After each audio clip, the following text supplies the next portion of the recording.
Week 2 is over, and now it's time for Week 3. We get ready to get you in the red zone, but first, we stop at midfield. Welcome to Midfield. I'm Douglas Galler, where we're sitting here talking about high school football here in Central Texas and the Brazos Valley. Week 2 is over and officially in the books. We're all the way into Week 3 of the high school football season. We're rolling so far, and my takeaways from Week 2, the Robinson Rockets offense, Bryce McCurdy, Evan Moreno, these guys, the offense is as advertised. These guys were getting accolades at the beginning of the year for a reason. They scored 55 on Caldwell, and they've 55 on Caldwell. They scored 35 on West. This team is rolling. This week, however, is going to be a big test facing a ranked 4A Division I team in Alvarado. Copper's Cove, the Bulldogs are 2-0 for the first time since 2018.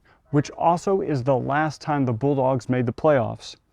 And Temple, the Wildcats, that blue front white back magic, they are 2-0 after a win at Round Rock despite quarterback Champ Mayo being injured in that game. Now we go inside the game plan with Midway Panthers head football coach Joe Gillespie. Off to a 2-0 start. The offense has been really good. What's been kind of the driver behind the success on that offensive side of the ball? Well, I think from the standpoint, number one, we've been pretty clean. And what I mean by clean is there's not many penalties. We're not having illegal procedures. We're not jumping off the ball. We're not doing anything like that. And so, number one, we're staying clean. Number two, we're taking care of the ball, no takeaways and stuff like that, no turnovers, and guys just going out and executing. And so coaches have done a phenomenal job of getting them prepared. Kids have done a phenomenal job going out and executing. And then, it's year two. And so we got a lot of continuity, same offense, same verbiage, same everything. All of these guys got a lot of experience with it. And so, that ought to be the case at this point. You got 2 games left before you start a really competitive district. What do you need to see out of your team before you get into district play? Well, I think the biggest thing that we're looking for right now is to put a complete 48 minutes together as soon as possible. And I think we've accomplished getting, a good 24 minutes. And whether that's the whole first half or, first quarter, third quarter, whatever it is, what we're seeking is a full 48 minutes. We know that there's going to be highs and lows and things like that. They've been behind. They've done those things, and they haven't panicked. And, just continue to grow and let's get better. We got a heck of a district. We got a heck of a road ahead of us here in non-district, with Leander Rouse, Mansfield High. And so those are going to be 2 really good tests for us. You got, like you said, you got Leander Rouse this week. What do you expect to see out of them? Well, Josh, man, he's been there since they opened up. And so, that program has been in place and he's got it rolling and those guys play extremely hard. They're coached extremely well. Their football team knows the ball. And so this is going to be every week it just amps up a little bit more. And so, it's 2-0 teams that are off to a good start right now. And, somebody's going to walk away with 3-0 and the other one's not. Okay. Third straight week to start the season. You start on a Thursday night. Yeah. Is there anything different you do with those Thursday night games, and how excited are you to finally be on Friday nights next week? Well, it's going to be nice to get to a Friday night. I think our coaches and kids have handled it very well because we had Lake Travis, which was a scrimmage on a Thursday, and then game 1 versus Westwood was a Thursday, and then last week was a Thursday, and this week is a Thursday, and every one of them were on the road. And so we kind of been through a gauntlet of things. It's one thing to be on a Thursday, it's another thing to be on a Thursday on the road, and then you're having to get up the next morning and go to school, when you're showing up at the house at 1 a.m. And so, we're going to be glad to sit there and get it home, and we're going to be glad to get on the Fridays, but this is something that they've embraced, and right now we got a pretty good rhythm with it. The teams that we're playing are going off 1 day less of rest, and so we got to use it to our advantage. Thanks, Coach Gillespie. Always great to talk to you. Midway goes on the road again this week on Thursday night to play at 2-0 Leander Rouse. Other notable games this week, the Pflugerville Weiss Wolves travel to A&M Consolidated in College Station. The number 9 ranked Wolves entering the 5A Division I rankings this week go to unranked A&M Consolidated this week. where the Tigers look to start district play against a ranked opponent.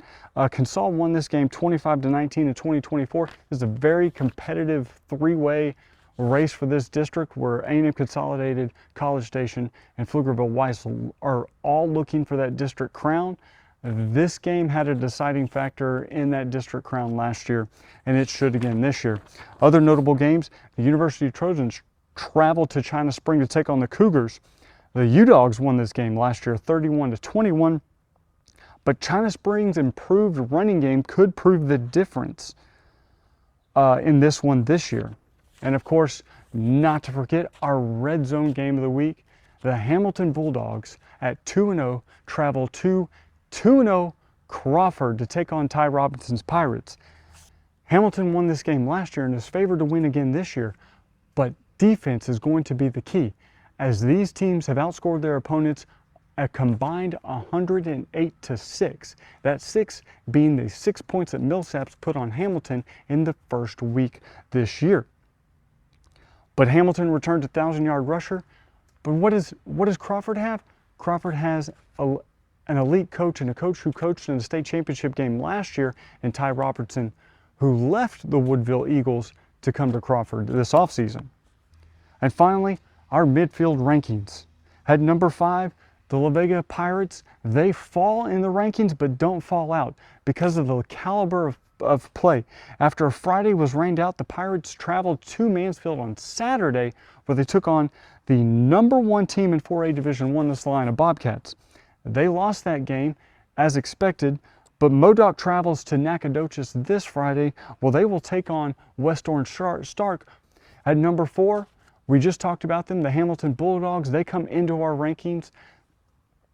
They have only allowed 6 points in their first 2 games of the season, but both of those games were to much larger 3A opponents. The Bulldogs are traveling, like we said, to Crawford this week. At number 3, the Aquilla Cougars, who have outscored their opponents 130-12.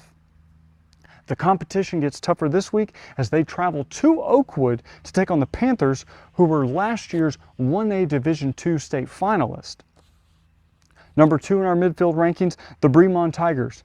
After going 1-1 against the Sandies last year, the Tigers get a second straight win over Grapeland. The Tigers this week travel to Moody, and a number 1 team in our midfield rankings continues again, the Lexington Eagles. They had a close scare this last week with a 21-14 win over Academy. They will play a home game against Rockdale at Rockdale this week, as their new turf is being installed and it is not yet finished at their stadium. Don't forget to watch Red Zone, where Shaji Adam and Donna Conrad will have all the action from Friday night starting at 10:10. That's it from midfield. We'll see you in the Red Zone.